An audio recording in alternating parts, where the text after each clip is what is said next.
Kita menjadi partai politik ini niat untuk membalas jasa kepada pahlawan-pahlawan kita ini, di mana cita-cita mereka untuk memberikan negara Republik Indonesia yang sejahtera dan berkeadilan, dan keadilan yang sejahtera. Kita ini yang kita bentuk, pahlawan kita ini menginginkan suatu negara yang sejahtera dan berkeadilan. Keadilan yang sejahtera. Ini tidak bisa dipisah keduanya itu. Inilah maka tujuan kita membentuk satu partai politik ini ingin berjasa kepada bangsa ini. Umpama kita mengkritik bukan untuk menghancurkan. Justru sering saya katakan, kalau ada ulama yang mengkritik pemerintah, itu ulama yang peduli dengan negaranya. Ulama yang tidak tega kalau negara ini tergelincir, sehingga dijaga oleh ulama, kalau tidak cocok dikritisi. Mestinya sering saya katakan, kalau ada ulama yang mengkritik pemerintah, kok diundang oleh pemerintah ke istana gitu loh. Menengopi bersama, makan mie goreng bersama, mari kita berbicara. Terbuka, ini namanya negara demokrasi. Betul apa tidak? Jadi ada Sukron Makmun bisa katakan mengkritik pemerintah. Tidak ada maksud jahat, ingin menyelamatkan negara. Nah, orang yang seperti itu diundanglah ke istana, ngopi bersama, makan mie goreng bersama. Mari kita ngobrol. Apa maunya? Nah, kalau maunya baik kan pasti diterima oleh pemerintah ini. Lah inilah supaya kita jangan hanya pandai makan jasa. Kadang-kadang fungsi DPR, kadang-kadang kalau sudah berkoalisi dengan pemerintah, lalu fungsi sebagai pengawasannya hilang. Di antaranya, tidak semua. Lah ini apa-apaan ini? Bubarkan saja DPR seperti itu.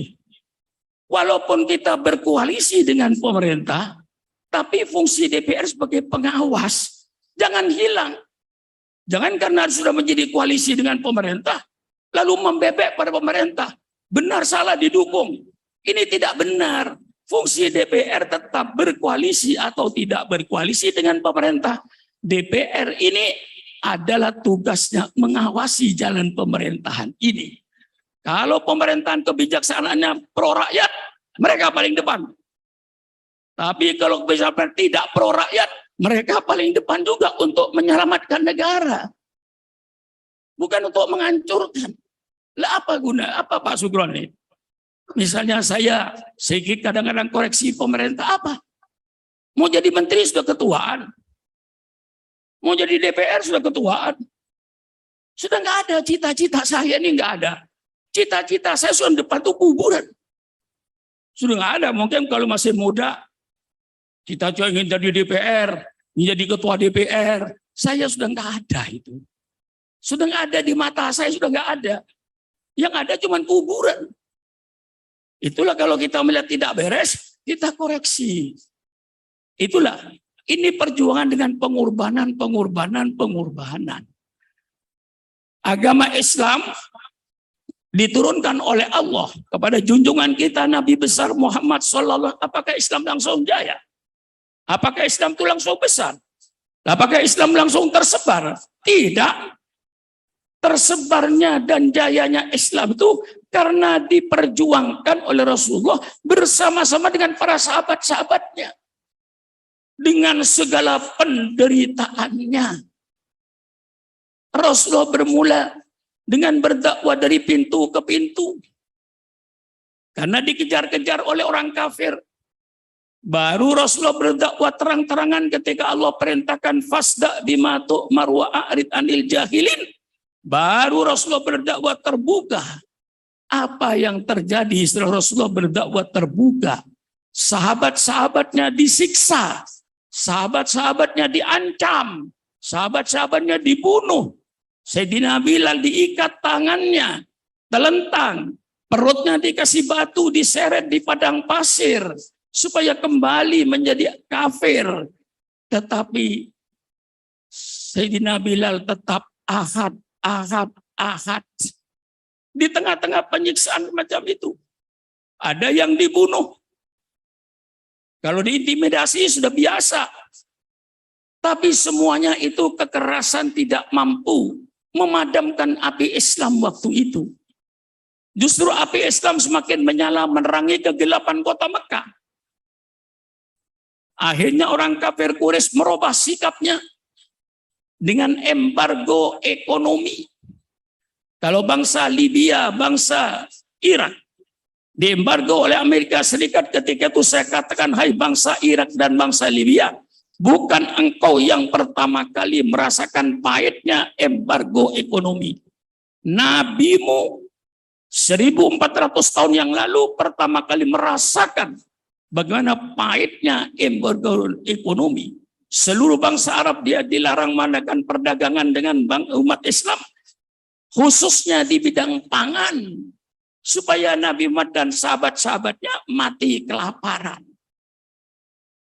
Dengan pertolongan Allah, embargo ekonomi pun tidak mampu untuk memadamkan api Islam. Ini saya ceritakan pahitnya pengalaman nabimu. Sehingga kita ini sekarang termasuk syukuran makmun. Kemarin saya ke Kalimantan Selatan, saya ke Jawa Timur, ke Pasuruan, ke Sumeneb, saya ke Sumatera, dan perjalanan saya masih banyak untuk ke Kalimantan Barat. Tapi seluruhnya nikmat. Bagaimana tidak? Syukuran mohon belum pidato. Sediakan minuman lengkap oleh Pak Mardiono.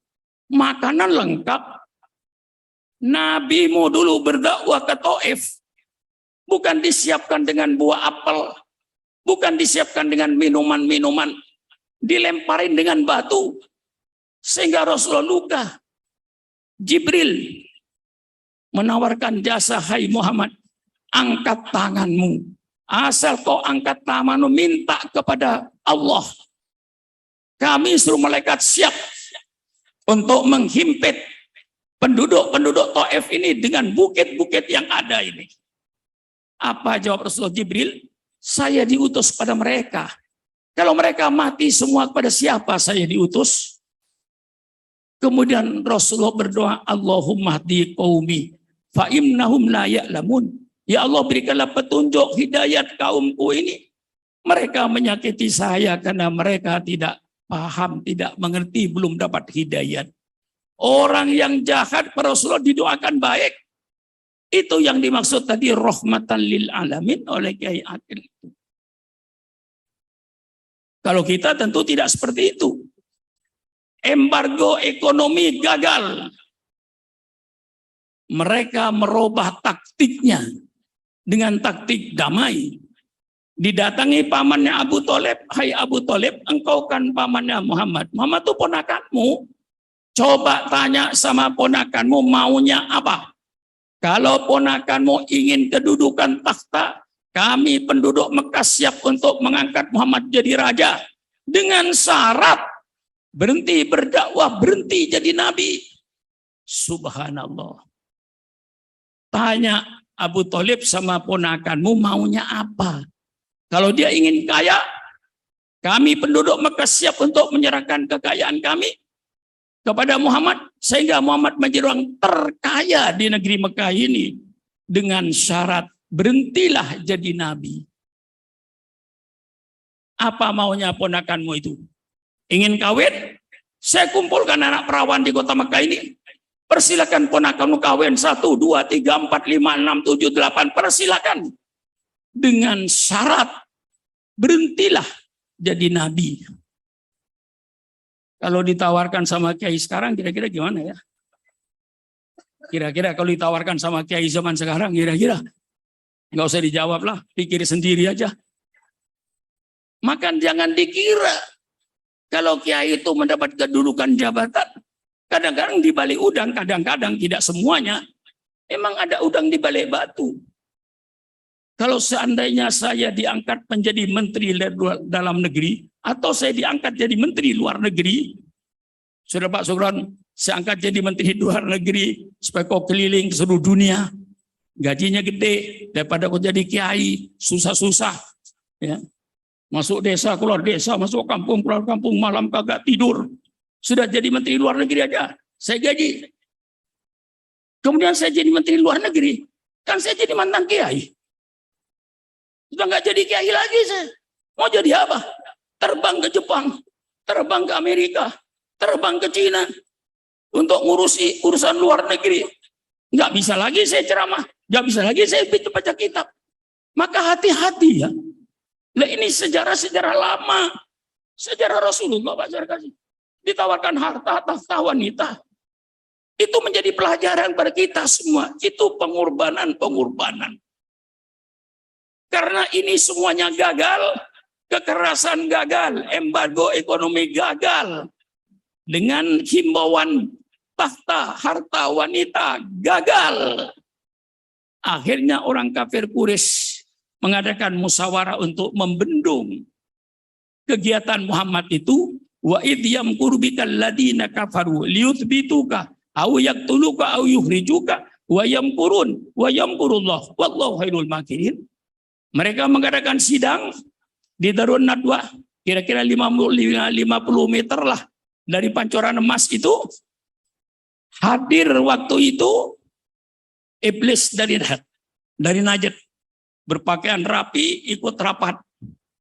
Keluar ke pendapat untuk membendung kegiatan Muhammad, tidak ada jalan lain kecuali tangkap Muhammad, masukkan ke penjara, kunci dari luar, supaya Muhammad tidak masuk kampung keluar kampung, masuk desa keluar desa, nanti agamanya akan jadi besar. Iblis berkata, Muhammad di penjara sia-sia. Mengapa? Dia bangsa Quraisy, bangsa yang terhormat, bangsa yang diagungkan di negeri Mekah ini. Kalau dia ditangkap, pasti nanti kelompoknya, golongannya bangsa Quraisy akan membela dengan menjaga kehormatannya. Sia-sia Muhammad di penjara. Kemudian liukhri juga, usir saja Muhammad ke luar negeri. Apa kata iblis? Ini usul berbahaya.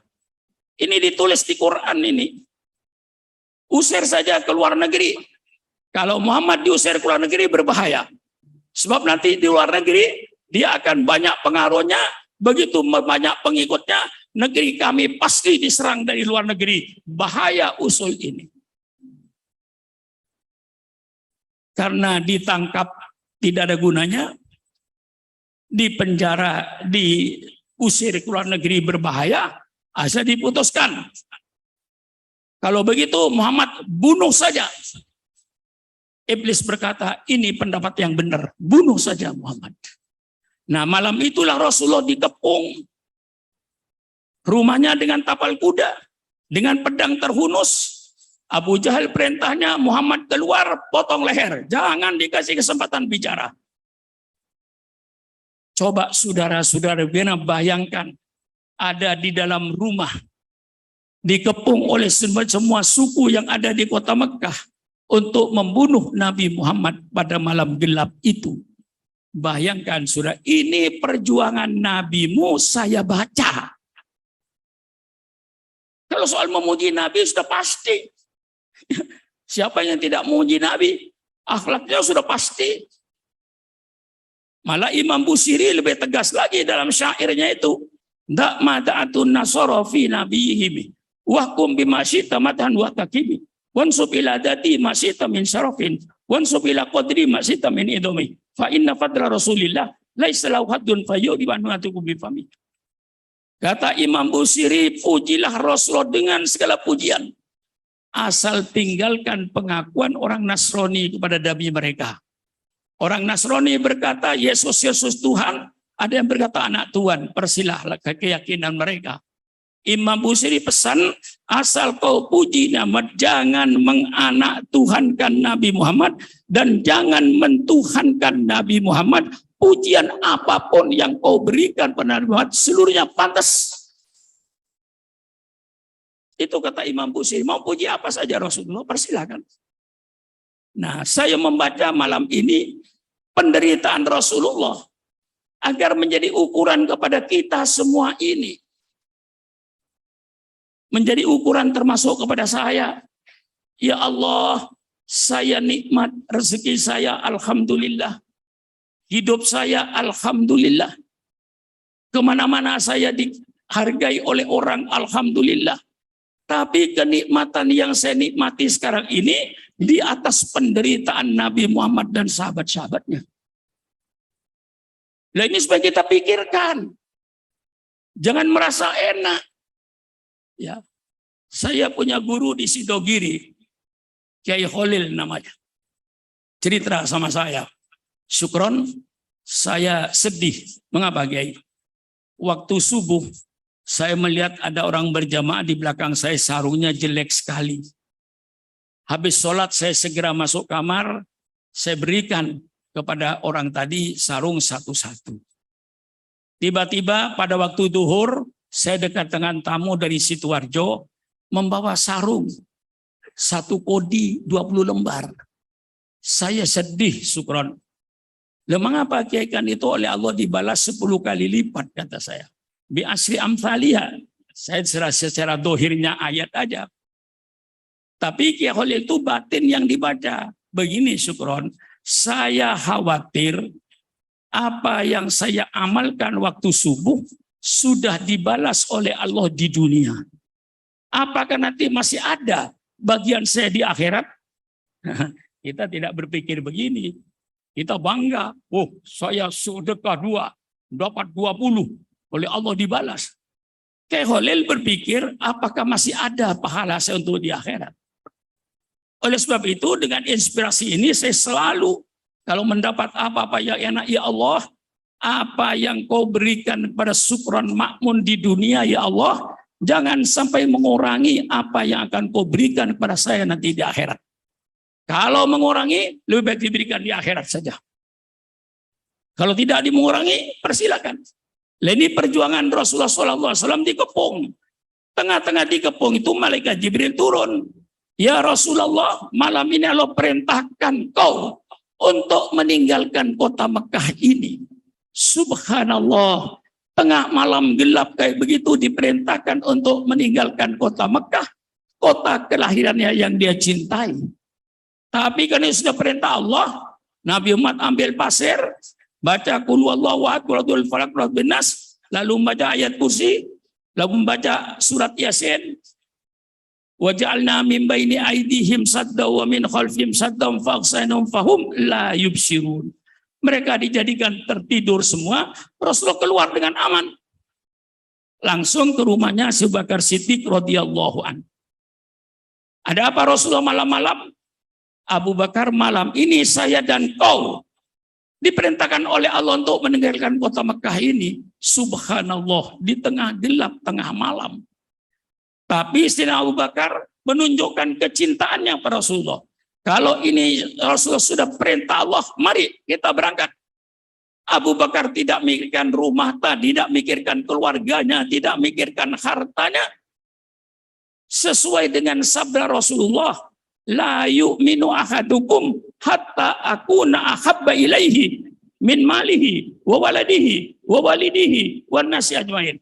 Tidak sempurna iman seseorang itu sehingga kata Rasulullah, aku dicintai olehnya lebih daripada hartanya, daripada anaknya, dan daripada semua, daripada bapaknya dan semua orang.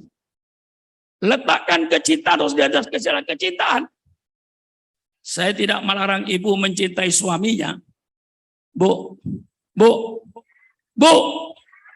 matanya dipanggil gajah naon. Di tempat saya Bu, kalau matanya melihat kayak begitu diambil nggak nyaut, itu namanya ikan asin Bu. Bu, saya tidak melarang ibu cinta sama suaminya. Cinta nggak sama suaminya? Yang tidak menjawab, mudah-mudahan suaminya kawin lagi.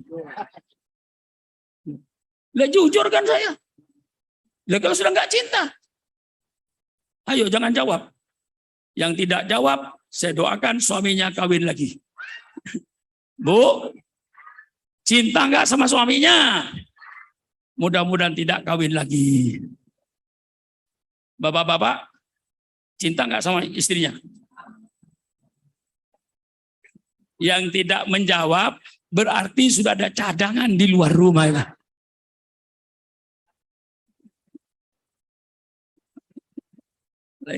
Hati-hati ya. Saya tidak melarang bapak mencintai istrinya. Saya tidak melarang ibu mencintai suaminya.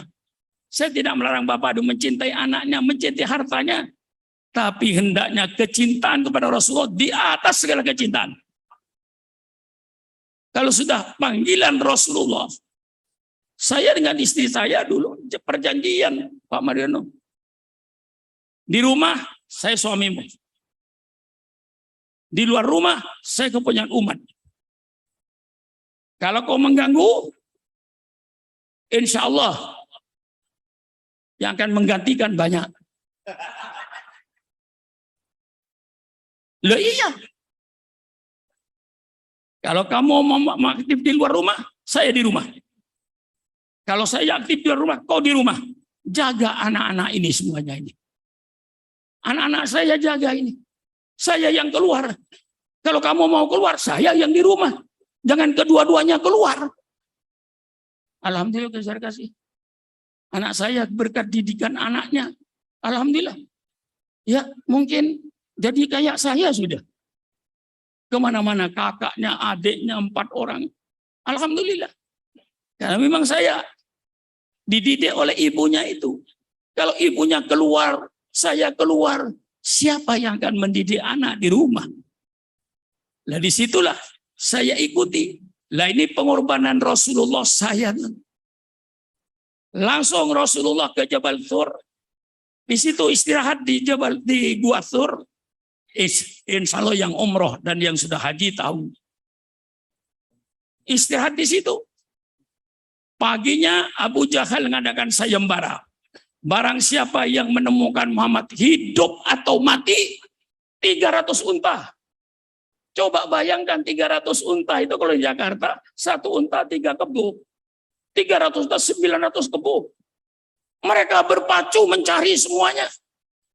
Di padang pasir kelihatan kaki 4 ini pasti Muhammad dengan Jibril, dengan Abu Bakar. Sudah pasti. Ditelusuri terus. Wa makaru wa makarallah. Wallahu khairul makirin. Mereka bikin tipu muslihat, Allah yang menjawab tipuan mereka. Labah-labah disuruh bikin sarang yang rapi. Merpati bertelur. Dia bagi lihat mukanya, gua tertutup, semuanya teriak, tidak ada orang, tidak ada orang. Kalau ada orang pasti robek ini, laba-laba ini. Tidak ada orang, tidak ada orang. Abu Bakar berkata, ya Rasulullah, seandainya mereka melihat pada kakinya sendiri, pasti dia melihat kita. Apa kata Rasulullah? La tahzan innallaha ma'ana. Ini di Quran semua catatan ini. Itu Rasulullah lalu pindah malam ini 3 hari setelah itu ke Madinah. Lewat jalan tikus kata orang Betawi. Lewat bukit-bukit turun naik, tidak berjalan di jalan yang biasa. Karena pasti ketangkap. Sampailah Rasulullah di Madinah. Lalu kata Kiai Afifuddin tadi, itu Kiai Afifuddin itu dengan saya masih keluarga. Bukan musuh, keluarga nasab. Satu kakek. Dulu zamannya Kiai As'ad itu, saya pidato maulid di situ lebih daripada 20 tahun. Nggak pernah diganti-ganti sampai beliau meninggal. Itu dia dulu masih kecil itu, mungkin masih di Sanawiyah itu. Ya alhamdulillah, saya ini termasuk umur tua. Jadi yang saudara doakan saya panjang umur sudah makbul semua itu. Yang saya sudah 82 tahun. Nah, ini sudah penderitaannya sampai di Madinah, barulah Rasulullah membentuk satu negara yang dicitrakan oleh Kiai Afifuddin itu. Yang masyarakatnya pluralistik. Jangan kita berkata Republik Indonesia negara yang pluralistik. Rasulullah itu sudah menghadapi negara yang pluralistik. Kabilah-kabilah, suku-suku yang tidak pernah mati api peperangannya. Kemudian orang Yahudi, orang Nasrani, penyembah berhala. Disitulah Rasulullah langsung bikin satu piagam yang dikenal dengan piagam Madinah.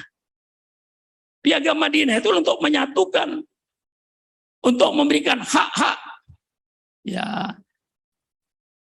Ya kalau kata-kata semua manusia setara itu nggak ada manusia setara itu. Mesti tidak setara. Masa yang kaya dengan miskin setara, yang alim dengan yang bodoh setara. Mensetarakan semua manusia nggak benar itu. Kalau haknya boleh setara, tapi kalau keadaannya tidak mungkin setara. Saya dengan Pak Mariono tidak setara. Dia banyak duitnya, saya enggak.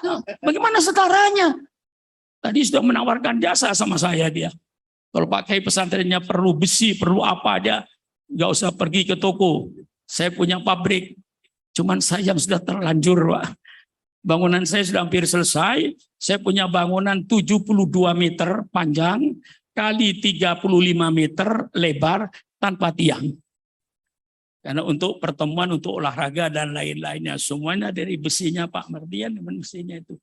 Cuman karena tidak langsung beliau, saya beli. Seandainya sebulan yang lalu, Masya Allah itu. Tapi pesantren saya masih banyak kok Pak. Santri saya masih 5.600 yang ada dalam asrama. Ada dalam asrama semua itu. 5.600 itu. Bukan santri kalongan, bukan. Santri yang menetap itu. Nah, masih banyak. Ya insya Allah nanti saya lanjutkan pembicaraan tadi itu. Apa nanti di Luwiliang, apa di Parung. Nah, ini sudah saya ceritakan pahitnya Rasulullah. Berjuang. Disitulah barulah Rasulullah melaksanakan perintah Allah untuk membangun suatu peradaban baru. Peradaban banyak. Kayak sekarang ini Pak Mardiono, kita dalam keadaan perang. Cuman perang tidak pakai senjata. Jadi kita tidak merasa perang ini. Padahal nanti lebih hancur daripada senjata. Bangsa anak buahnya yang disebut teroris di Pakistan, di Afghanistan. Orang Afghanistan boleh mati dengan perang senjata. Tapi agamanya tidak mati. Tapi kalau perang peradaban ini lebih dahsyat daripada perang senjata. Nah sekarang yang terjadi dalam globalisasi ini sedang terjadi perang peradaban. Peradaban barat banjir ke negara-negara Islam. Untuk mematikan peradaban Islam. Tapi kita tidak terasa. Kalau ada di antara kita, misalnya anak perempuan kita sudah umur 8 tahun lebih, pakai celana pendek atau rok pendek, itu berarti kita sudah kalah perang. Sudah masuk peradaban barat ke rumah tangga kita. Ini perang peradaban sekarang ini sedang dahsyatnya. Rasulullah ini diutus untuk membentuk satu peradaban Islam. Untuk membentuk peradaban Islam ini, Allah mengutus 25 Rasul. Jadi jangan dianggap siapa yang membangun Islam, yang membangun Islam Nabi Muhammad salah. Tidak sempurna. Siapa yang membangun Islam, yang membangun 25 Rasul. Nabi Muhammad itu Nabi yang terakhir yang menyempurnakan. Nabi tidak membawa agama baru. Ini saya luruskan sekarang ini. 25 Rasul membangun Islam semuanya itu. Tidak ada yang membangun agama lain, membangun Islam. Nabi Adam mengajak umatnya beriman kepada Allah pencipta alam semesta. Sujud kepada Allah, bukan sujud kepada Nabi Adam. Dan Nabi Adam bersama-sama dengan umat sujud kepada Allah. Islam, tauhid. Nabi Nuh datang tidak membawa agama baru. Nabi Nuh menyempurnakan agama Nabi Adam. Mengajak umatnya beriman kepada Allah, sujud kepada Allah. Bukan sujud kepada Nabi Nuh. Nabi Nuh bersama-sama dengan umatnya sujud kepada Allah Subhanahu wa taala. Islam, tauhid. Datang Nabi Ibrahim. Nabi Ibrahim seruannya sama. Nabi Ibrahim mengajak umatnya beriman kepada Allah, sujud kepada Allah pencipta alam semesta. Bukan sujud kepada Nabi Ibrahim. Dan Nabi Ibrahim bersama-sama dengan umatnya sujud kepada Allah. Islam. Datang Nabi Musa. Nabi Musa juga seruannya sama. mengajak umatnya beriman kepada Allah, sujud kepada Allah, bukan sujud kepada Nabi Musa. Dan Nabi Musa bersama-sama dengan umat sujud kepada Allah. Datang Nabi Isa, yang oleh saudara kita disebut Yesus Kristus. Nabi Isa, Nabi yang ke-24, yang menyempurnakan agama Allah dengan kitab Injilnya. Pada zaman Nabi Musa disempurnakan dengan kitab Tauratnya. Pada zaman Nabi Daud disempurnakan dengan kitab Zaburnya. Kita wajib percaya bahwa Allah menurunkan kitab-kitab suci. Tapi yang diyakinkan oleh Allah, oleh umat Islam, kitab suci yang asli. Kita percaya bahwa Allah menurunkan kitab suci kepada Nabi Isa yang disebut kitab Injil.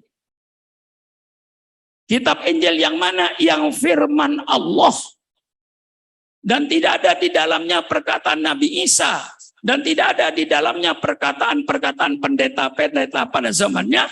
Murni firman Allah. Itulah kitab suci Injil menurut Al-Quran. Kitab suci Taurat. Bukan Taurat yang sekarang ada 500 manuskrip di Eropa itu. Itu sudah susunan manusia. Kitab Taurat yang asli, yang firman Allah, Allah berikan pada Nabi Musa untuk disampaikan kepada umatnya. Dan dalam kitab itu tidak ada perkataan Nabi Musa. Dan tidak ada perkataan pendeta-pendeta pada zamannya. Begitu pula kitab Zabur. Nah sekarang kitab Injil sudah menjadi 5. Itu urusan dia lah, persilakan. Mereka percaya kepada yang 4. Kitab Injil Markus yang ditulis oleh orang bernama Markus, Injil Lukas yang ditulis oleh orang yang bernama Lukas, Injil Matius yang ditulis oleh orang bernama Matius, Injil Yahya yang ditulis oleh orang bernama Yahya, redaksinya tidak sama, saya baca. Mereka yakin, persilakan. Itu namanya keyakinan, tidak usah kita menyalahkan. Ada satu Injil yang tidak boleh dibaca oleh orang gereja, namanya Injil Barnabas yang ditulis orang bernama Barnabas. Karena apa? Isinya mirip dengan Al-Quran. Saya sudah baca. Datang Nabi Muhammad, Nabi yang terakhir. Semua kitab-kitab yang sebelumnya ditarik oleh Allah. Kita kalau mau mencari kitab Injil yang asli, yang firman Allah kepada Nabi Isa, dan tidak ada di dalamnya perkataan Nabi Isa dan pendeta-pendeta, tidak ada sudah sekarang. Yang ada Injil yang kita lihat sekarang ada 5 itu. Ya urusan mereka lah. Kita saling hormat menghormati keyakinan mereka, persilakan. Tapi keyakinan kita tidak seperti itu. Oke, kita kepada Injil yang asli, Taurat yang asli. Nah, setelah itulah kita ini diturunkan Al-Quran sempurna. 30 juz. Maka setelah Al-Quran turun 30 juz sempurna, bahasa Jawanya, syariat Allah sudah tumplek-blek. Orang Jawa itu kalau sungguh-sungguh kata terakhir diulang. Macet, cet, tumplek-blek. Syariat Allah sudah tumplek-blek. Sudah sempurna. Zaman Nabi Adam sebenarnya perbedaan tidak ada. Hanya syariat Allah diturunkan oleh Allah sesuai dengan kondisinya dan situasinya dan kebutuhan manusianya.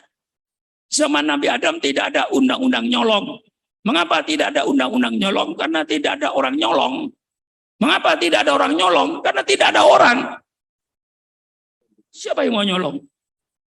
Zaman Nabi Adam tidak ada undang perkawinan yang selengkap kita. Malah dikasih kemurahan zaman Nabi Adam, kakak kandung kawin dengan adik kandung. Nah, kalau di Jakarta ada orang mau kawin dengan adik kandungnya, orang itu salah lahir. Mestinya lahirnya zaman Nabi Adam. Datang Nabi Nuh disempurnakan, datang Nabi Harun disempurnakan, datang Nabi Musa disempurnakan, datang Nabi Isa disempurnakan, datang Nabi Muhammad, finish.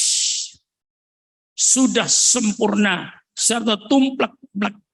Oleh sebab itu, Allah mendeklarasikan, ini bukan syukuran makmun dari agama lain atau pihak-pihak tertentu, jangan menyalahkan saya. Ini pernyataan Allah dalam Al-Quran. Al-yawma akmaltu lakum dinakum wa atmamtu alaikum nikmati wa raditu lakumul Islam madina. Pada hari ini saya telah sempurnakan agamamu. dan telah saya sempurnakan nikmatku. Menurut ulama tafsir, sempurnanya nikmat Allah dengan datangnya Nabi Muhammad. Seandainya nubuat belum datang, nikmat Allah belum sempurna. Karena nubuatnya akan menjelaskan Al-Quran. Wa raditu lakumul Islam madina. Ini kata Allah, bukan kata Sukron Makmun. Wa raditu lakumul Islam madina, kata Allah, saya ridho, saya rela Islam sebagai agamamu. Malah dikuatkan dalam ayat lain, inna dina indallahil Islam. Sesungguhnya agama yang diridhoi adalah agama Islam. Ini pernyataan Allah. Al-Quran diturunkan untuk membentuk satu peradaban yang berdasarkan wahyu ilahi dan sunnah Nabi. Islam bicara soal rumah tangga. Inilah peradaban Islam dalam soal rumah tangga. Nah, kalau mau bicara ini ya Pak Marin ini satu pidato tersendiri. Peradaban ber-RT, ber-RW, bermasyarakat. Peradaban berekonomi. Dan termasuk peradaban berpolitik. Islam lengkap. Kalau ditanya mengapa Islam bicara soal rumah tangga, jawabannya satu. Innama bu'itu liutammima makarimal akhlak. Supaya suaminya orang yang berakhlak. Wa ashiruhunna bil ma'ruf. Pergaulah istri-istrimu dengan baik. Istri berbakti sama suami, anak berbakti pada orang tua sayang sama anak. Inilah peradaban rumah tangga. Masih panjang peradaban rumah tangga ini. Karena ada peradaban kamar mandi, ada peradaban dapur, ada peradaban makan, ada peradaban kamar tidur, ada peradaban ruang tamu. Islam semuanya mempunyai peradaban. Dan insya Allah peradaban Islam menurut saya adalah peradaban yang paling indah seandainya kita laksanakan secara utuh. Katakan saja sekarang misalnya peradaban dapur. Bu, pernahkah ibu nyuci beras? Salah jawabannya itu. Itu barangkali di SD dulu nggak lulus bahasa Indonesianya. Kalau ibu ditanya, Bu, pernah ke Palembang? Pernah Pak Kiai. Tapi kalau ditanya, pernah nyuci beras? Jawabannya, tiap hari sering. Pernahkah ibu bertanya, hai beras, dari mana datang? Tidak pernah. Belum berperadaban Islam. Kalau sudah berperadaban Islam, tanya beras itu, dari mana datangnya? Dari ngerampok? Dari rentenir? Dari sogok menyogok? Dari suap menyuap? Dari ngerampok duit rakyat? Tanya sama suaminya. Pak, ini beras dari mana datangnya, Pak? La ta'kulu amwalakum bainakum bil batil. Jangan kau makan harta di antara kamu dengan cara yang batil. Yang batil itu apa? Ngerampok duit rakyat batil, sogok menyogok batil, suap menyuap batil. Ngurangin timbangan batil, menipu batil. Jangan ada rezeki yang lewat tenggorokannya, rezeki yang haram. Seandainya peradaban Islam ini dipegang oleh bangsa Indonesia dari Sabang sampai Merauke, insya Allah Pak Marin, korupsi berakhir. Selama bangsa Indonesia pikirannya yang penting perutnya kenyang, yang penting perut saya kenyang, halal haram tidak peduli, hak batil tidak peduli, yang penting perut saya kenyang. Kalau pikiran bangsa Indonesia masih seperti ini, jangan diharapkan korupsi akan berakhir, jangan diharapkan sogok menyogok akan berakhir. Jangan diharapkan penipuan akan berakhir. Tapi kalau mereka sudah berperadaban Islam, jangan ada rezeki yang lewat tenggorokan saya, rezeki yang haram. Insya Allah, sogok menyogok habis, korupsi habis. Ini sebenarnya filsafatnya. Jadi kalau selama kita ini yang penting perut kenyang, halal haram tidak peduli, ya akan suburlah korupsi. Inilah peradaban Islam. Supaya anggota rumah tangga itu berakhlak Islam. Bicara soal ekonomi. Mengapa Islam bicara soal ekonomi? supaya pelaku-pelaku ekonomi itu orang-orang yang berakhlak. Innama bu'itsu liutammima makarimal akhlak. Mengapa Islam bicara soal RT, soal RW bermasyarakat? Supaya anggota masyarakat itu berakhlakul karimah. Jangan ada yang berakhlak bajingan dan premai. Di kampung kita akan rusak kampung kita. Itulah Islam bicara. Dan peradaban Islamlah saya katakan indah. Mangkana yu'minu billahi wal yaumil akhir falyukrim jarahu. Tetangga dengan tetangga saling hormat menghormati. Tetangga dengan tetangga saling harga menghargai. Alangkah indahnya RT dan RW yang semacam itu. Saling harga menghargai. Wala tajassasu wala tadzalamu. Jangan mencari-cari kesalahan orang. Tidak boleh dalam Islam mencari-cari kesalahan orang itu. Tidak boleh dalam Islam berbuat dolem. Subhanallah. Ajaran toleransi dalam kesempatan ini saya buka. Dan sudah pernah saya buka di depan Pak Jokowi. Tentang toleransi antar umat beragama ini. Islam mempunyai toleransi yang sangat tinggi. Mangkana yu'minu billahi wal falyukrim jarahu. Menghormati tangga walaupun berbeda agama. Islam membagi non-muslim itu dibagi dua. Ada yang disebut kafirun harbiyun. Orang kafir yang memerangi umat Islam, kita perangi. Orang kafir yang membunuh umat Islam, kita bunuh. Tapi tidak semua orang kafir itu harbiyun. Rasul memberikan istilah lagi, kafirun dhimmiyun. Orang non-muslim yang wajib dilindungi oleh orang Islam. Lindungi hartanya, lindungi jiwanya, lindungi kehormatannya.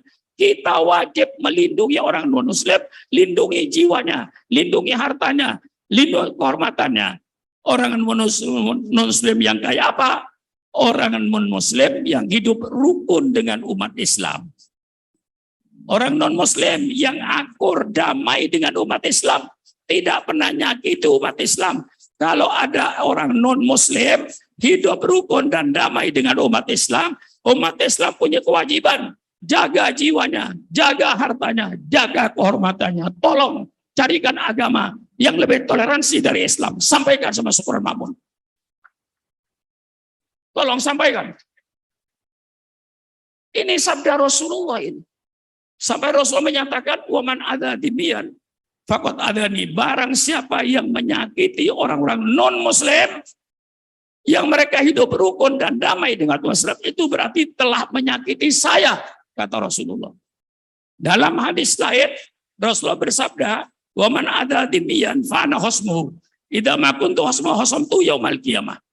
Barang siapa yang menyakiti orang non-muslim, yang mereka hidup rukun dan damai di umat Islam, sayalah musuhnya, kata Rasulullah. Kalau saya musuhnya, saya musuh dia pada hari kiamat nanti. Tolong carikan agama mana yang lebih jelas. Dalam Al-Quran, la tasubul ladina yad'una min dunillah fayasubullah adwan biwari ilmin. Hai orang-orang yang beriman, kau jangan menghina orang-orang yang menyembah kepada selain Allah. Karena nanti akan menghina Allah, timbullah permusuhan di antara kamu. Ini Islam. Bagaimanapun fanatiknya kepada Islam, tapi Allah menyuruh agar kita hidup rukun damai dengan agama lain.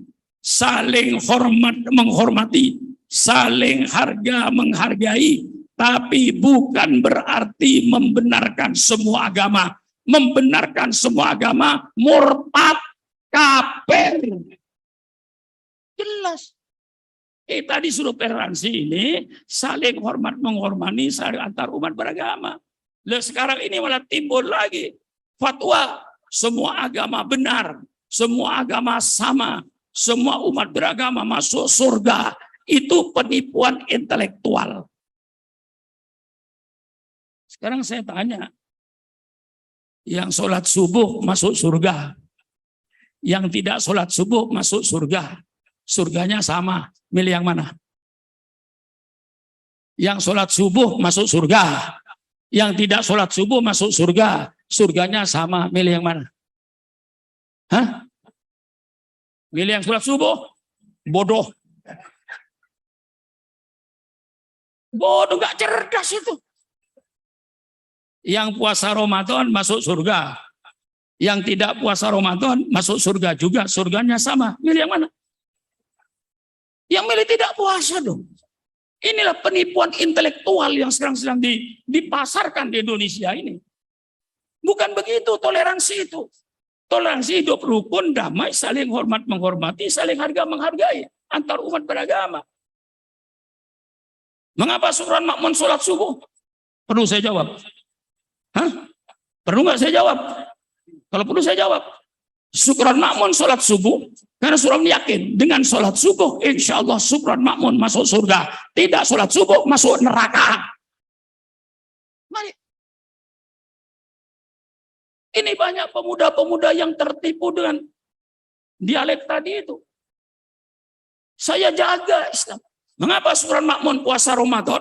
1 bulan tidak makan, tidak minum. Siang hari. Karena saya yakin dengan puasa Ramadan, insya Allah Supran Makmun masuk surga. Tidak puasa Ramadan, masuk neraka. Jangan yang puasa masuk surga, yang tidak puasa masuk surga. Pemain musik, milih mana kok? Hah? Milih mana? Sholat subuh masuk surga. Tidak sholat subuh masuk surga. Apalagi musim hujan kayak sekarang ini. Di sinilah letaknya. Dari toleransi itu Islam yang paling konkret. Bahwa orang non-muslim yang hidup rukun dengan umat Islam, damai. Umat Islam mempunyai kewajiban lindungi jiwa dia, lindungi harta dia, lindungi kehormatan dia. Kita wajib melindungi. Selama orang non-muslim itu hidup rukun. Inilah kita bicara soal bermasyarakat supaya anggota masyarakat berakhlakul karimah. Yang terakhir, mengapa kita bicara politik? Ini yang kiai-kiai ditipu. Dipuji kiainya, kiai bersih, suci. Jangan mencapri politik, kiai. Politik itu kotor, politik itu jahat. Kiai ngangguk lagi. Karena nggak ngerti. Kiai jangan berpolitik, saya yang mau berpolitik. Kiai jangan ikut ngatur negara, saya yang mau ngatur. Politik itu tidak jahat. Politik itu satu ilmu yang mulia. Kenapa? Ilmu politik itu satu ilmu yang mempelajari bagaimana cara mengatur suatu negara. Maka kalau Bapak mau ngatur suatu negara, belajar ilmu politik dong. Kalau tidak belajar ilmu politik, ngawur. Islam mempunyai kitab-kitab ilmu politik. Al-Ahkam As-Sultaniyah Imam Mawardi. Hukum-hukum tata negara Imam Mawardi. Dari madhab Syafi'i. Lalu Imam Abu Ya'la dari madhab Hambali. Kitabnya namanya Ahkamus Sultaniyah. Lalu Ibnu Taimiyah mempunyai kitab namanya Fiqhus Siyasah. Fikih politik. Yusuf Qaradawi yang sebulan yang lalu meninggal dunia, dia mempunyai kitab namanya Fiqhud Daulah, fikih bernegara. Maka kalau ulama masih sayang NKRI, kalau ulama masih sayang sama Republik ini, tolong kiai bicara politik, tapi politik Al-Quran dan politik Sunnah Rasulullah. Politik yang jujur, politik yang damai. Bukan politik kayak sekarang ini yang penuh dengan hoax. Yang penuh dengan pencitraan. Hai pemimpin-pemimpin bangsa, engkau tidak usah bikin pencitraan. Pencitraan akan datang dengan sendirinya tergantung perbuatanmu kepada rakyat. Orang yang mereka siap pencitraan itu pemimpin-pemimpin munafik. Jujur saya ngomong. Jangan tertipu dengan pemimpin-pemimpin yang bikin pencitraan supaya dikatakan merakyat. Lalu makan di warung Tegal. Ya, Pak Miron tuh kalau dikatakan merakyat besok pagi sebenarnya makan di warung Tegal. Nah, ini kadang-kadang tidak usah direkayasa. Mengapa Islam bicara politik? Ini saya biasa kalau bicara itu begini nih Pak Mardiono 2,5 jam saya biasanya. Ini saya potong. Diambil pokok-pokoknya. Mengapa Islam bicara politik? Supaya pelaku-pelaku politik, orang-orang yang berakhlak, orang-orang yang bermoral, yang memimpin bangsa ini. Maka Islam bicara soal politik.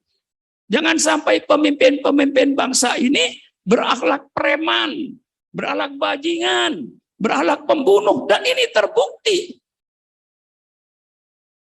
Ini terbukti sekarang ini. Seorang jenderal berbintang 2 bisa membunuh ajudannya yang menjaga dia keamanannya. Dari mana moralnya itu? Seorang pemimpin polisi di Jawa Timur ditangkap dagang narkoba. Lah, ini yang dihindarkan oleh Islam. Maka Islam bicara politik supaya pelaku-pelaku politik ini orang-orang yang berakhlak, orang-orang yang bermoral, sesuai dengan Pancasila, beri kemanusiaan yang adil dan beradab. Mempunyai adab, mempunyai sopan santun. Dulu yang melarang kiai bicara politik itu Belanda. Belanda melarang kiai bicara politik. Kitab-kitab yang berkenaan dengan politik kayak tadi nggak boleh masuk ke Indonesia. Itu zaman Belanda. Belanda melarang kiai bicara politik. Mengapa? Karena Belanda ingin menjajah Indonesia. Maka melarang. Kalau sekarang masih ada orang yang melarang kiai bicara politik, itu berarti sisa-sisanya Belanda dulu. Sekarang sudah tidak ada itu. Malah saya kalau kiai sayang negara, kalau kiai sayang NKRI, tolong kiai mulai bicara politik menurut wahyu ilahi dan menurut sunnah Rasulullah. Kita tawarkan kepada bangsa Indonesia ini. Nah, maka kami ini di dalam berpartai kayak P3 ini yang didirikan oleh para ulama-ulama sepuh, ya, yang mendirikan P3 ini, kalau yang mendirikan NU Kiai Hasyim Asy'ari, yang mendirikan P3 ini termasuk Kiai Wahab Hasbullah, termasuk Kiai Samsuri, ya, termasuk Kiai Anwar Musaddad, termasuk Kiai Maskur, termasuk Kiai As'ad, termasuk Kiai Ali Maksum Jogja, termasuk Kiai Lerboyo. Itu pendiri-pendiri P3 ini semuanya ulama-ulama sepuh NU. Mari kita kembalikan kejayaan ini dengan banyak berbuat. Maka apa yang dikatakan oleh Pak Mardini itu betul. Mengapa pemimpin NU itu dulu dikenal oleh grassroots? Nggak ada. Pengurus NU baik cabang, wilayah yang tidak dikenal oleh rakyat itu tidak ada. Mengapa? Karena waktu itu ranting NU mesti mengadakan maulid. Maulid itu membedaya. Ranting NU mengadakan maulid. Yang diundang PAC, yang diundang cabang. Cabang bicara di ranting. Semua ranting itu tahu siapa ketua cabang. Kalau cabang yang mengadakan maulid, seluruh NU mengadakan maulid. Tidak ada kabupaten atau anak cabang NU yang tidak mengadakan maulid. Tidak ada zaman itu. Dan biaya sendiri Pak Mardini. Karena mereka merasa beribadat. Merasa cinta. Nah, kalau yang mengadakan PAC atau mengadakan cabang, wilayah diundang. PB diundang. Ketua wilayah dikenal sampai di kampung-kampung. Nah, kayak Pak Idam Holid. Ya, itu masuk ke kampung-kampung. Sampai RT kadang-kadang ranting ada yang mengundang Pak Idam. Karena Pak Idam tuh ya orangnya kayak begitu, dilayani itu. Dilayani oleh Pak Idam walaupun ranting. Maka kepada Pak Dono sekarang mulai kembalikan peradaban NU ini maulid. Supaya semua cabang NU se-Indonesia harus mengadakan maulid. Cabang P3 seluruh Indonesia mengadakan maulid. Yang ada anggota DPR-nya suruh biaya sendiri. Yang ada anggota DPRD-nya, yang tidak ada bantu oleh Pak Mardini. Ya, biaya maulid itu sebenarnya kalau di tingkat ranting, tingkat cabang tuh nggak mahal ya kayak ya. Nggak mahal. Nah, diadakan sehingga tokoh-tokoh NU yang namanya Pak Saihu, yang namanya Pak Saifuddin Zuhri, yang namanya Idam Khalid, yang namanya Imron Rosadi, yang namanya Pak Subhan, Itu sampai ke akar-akar di RT itu semua kenal orang. Tidak ada yang tidak kenal.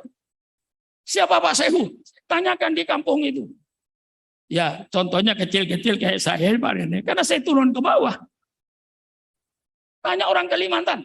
Tanya orang Singapura. Asal ada masjid di Singapura, tanya Sukron Mabung. Di Malaysia, tanya. Karena saya turun.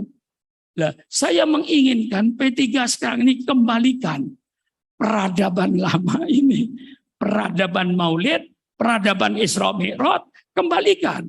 Dan di situ semua pengurus P3 turun ke bawah. Sehingga benar-benar tokoh-tokoh P3 itu dikenal oleh rakyat bawah.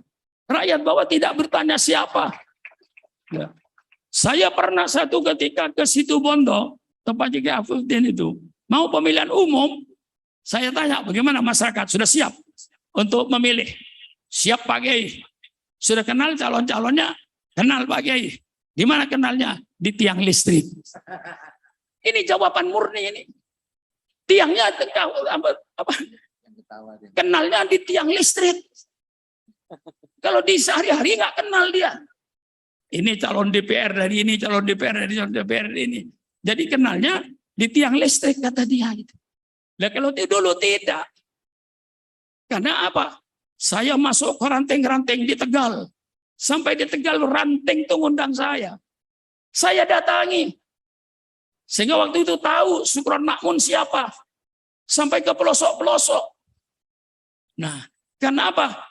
Peradaban Isra Mi'raj dan peradaban Maulid ini kita hidupkan kembali di masa yang akan datang ini. Nanti Pak Mardiono masuk paling 3 tahun ini seluruh kabupaten. Tidak ada orang yang tidak tahu siapa Ketua Umum P3. Pasti tahu. Pasti tahu. Di situ nanti narasi-narasinya dirasa oleh rakyat. Waduh, pidato Pak Mar betul-betul bela rakyat. Lalu pidato betul-betul bela Islam. Suara akan masuk semuanya.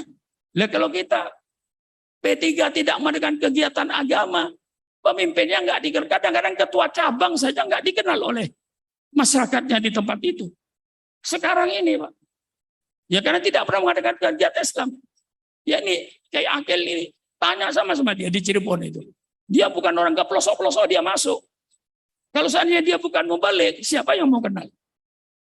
Lah disitulah saya ingin P3 ini, partai politik ini, sekali lagi sebagai penutup, partai politik ini ibaratkan warung. Warung laku apa tidak? Ada beberapa unsur. Pertama yang dijual apa? Kalau kita jual benang sutra dengan berlian di kaki Gunung Salak, nggak ada yang beli. Padahal itu barang bagus, barang mewah. Nggak ada yang beli karena tidak menjadi kebutuhan mereka. Nah, kalau di kaki Gunung Salak apa yang kita jual? Jual kerupuk, jual ikan asin, jual tahu tempe, laku, dibeli. Jadi kita ini partai politik itu kayak warung. Apa yang kita jual kepada masyarakat ini? Maka mulai sekarang harus ada dapurnya yang akan menjual barang ini. Kalau P3 nanti menang, pertanian begini. Kalau P3 nanti menang, pendidikan agama begini. Kalau nanti P3 menang, pendidikan umum begini. Kalau nanti P3 menang, kita akan swasembada pangan. Kalau itu tawarkan semua. Kalau P3 menang, ekonomi begini. Pasar begini. Nah, mulai sekarang ini harus apa yang akan kita jual kepada masyarakat. Kalau jualan kita memang dibutuhkan oleh mereka, pasti mereka beli. Tapi kalau jualan kita tidak dibutuhkan, ya tidak akan dibeli orang. Jadi pertama kali warung itu akan laku apa yang dijual. Yang dijual sesuai dengan kebutuhan rakyatnya. Yang kedua, tidak kurang pentingnya siapa yang menjual. Kalau yang menjual tukang bohong, dikenal di masyarakat tukang bohong, tukang penipu yang jual, tidak bakalan beli. Jadi kita partai politik itu kayak warung, apa yang akan kita jual ke umat ini. Lalu siapa nanti yang akan menjual barang ini? Orang-orang yang terpercaya di tengah-tengah umat ini. Insya Allah dibeli. Inilah harapan saya kepada P3 yang akan datang untuk menghidupkan kembali peradaban ahli sunnah wal jamaah di kampung-kampung, marhabanan dihidupkan, maulid dihidupkan, Isra Mi'raj dihidupkan, nuzul Quran dihidupkan, dan semua pengurus P3 turun. Jangan ada yang diundang lalu tidak mau. Turun, pidato, walaupun ya katakan seperempat jam, setengah jam, keluarkan pikirannya untuk kepentingan rakyat. Kalau ketika pidato, rakyat, oh ini benar pidatonya P3 ini, saya pilih. Datang lagi tokonya, oh benar ini, saya pilih. Nah sekarang harus ada dapurnya. Dapur yang akan menjual dagangan ini. Mulai sekarang sudah harus ditawarkan kepada masyarakat. Ini program P3. Kalau P3 nanti di DPR, karena ini programnya yang kira-kira menyentuh kepentingan rakyat. Kalau semua yang kita jual sesuai dengan kebutuhan rakyat, insya Allah partai P3 akan dipilih oleh umat dan akan menjadi partai besar. Tergantung pada jualannya dan yang menjual. Ya, inilah dari saya. Ya kalau ibu-ibu meninggalkan tuh nggak apa-apa, banyak pekerjaan dia. Tapi yang penting bapak-bapak ini saya merasa berbahagia. Masih banyak bapak-bapak yang mendengarkan ini. Inilah dari saya, kurang lebihnya saya mohon maaf yang sebesar-besarnya. Kalau saya tentu tidak bisa dipisah dengan P3. Maka dirayu partai manapun saja, saya tetap. Tapi sudah tua, tidak perlu jadi pengurus Pak Mardhani. Tapi cukup saya membantu. Ya, kalau tamu saya datang ke rumah, pasti saya kampanye. Pasti saya kampanye. Kampanyenya kadang-kadang saya ringan. Bagaimana? Waduh Pak Kiai, partai sekarang nggak ada yang baik Pak Kiai. Saya katakan, tidak ada pemerintahan, ada pemerintahan yang dolim, itu lebih bagus daripada yang tidak ada pemerintahan. Itu Islam. Ya, tidak ada pemerintahan yang dolim masih lebih bagus daripada tidak ada pemerintahan. Jadi kalau Anda melihat partai ini jelek, saya yakin ada yang lebih baik di antara yang jelek. Pilihlah yang baik di antara yang jelek. Nah, untuk bikin otak mereka itu berpikir. Nah, kalau ini partai baik, pilihlah yang paling baik di antara yang baik. Jangan tidak sampai memilih. Nah, kalau saya lalu katakan pakai gimana? Ya, sejelek-jelek P3 itu pengurusnya masih murni orang Islam semua. Dan dasarnya masih berdasarkan Islam. Itu sejelek-jelek P3 masih dasarnya Islam, masih pengurusnya insya Allah murni. Nggak ada yang tidak Islam. Jadi bagaimanapun saya ya sejelek-jeleknya P3 itu saya pilih. Itu aja kalau pada mereka secara umum. Ya kalau secara khususnya ya lain lagi. Supaya mereka tidak tersinggung. Karena mereka bermacam-macam partai kan yang jadi tamu saya ini. Jadi kalau bermacam partai saya tahu ini. Lalu mereka bertanya bagaimana Pak Kiai mau ada pemilihan umum. Ada pemerintah yang dolim itu masih lebih bagus daripada yang tidak ada pemerintahan. Karena kalau tidak ada pemerintahan, tidak ada polisi, tidak ada apa-apa, kacau. Nah, kalau sudah melihat partai-partai ini semuanya tidak ada yang baik, tapi saya yakin masih ada yang terbaik di antara yang tidak baik. Pilihlah yang terbaik di antara yang tidak baik, itu wajib. Jangan ditinggalkan. Dengan filsafat tadi, ada pemimpin yang dolim masih lebih bagus daripada tidak ada pemimpin. Kalau ini partai sudah nggak baik, pilihlah yang paling baik.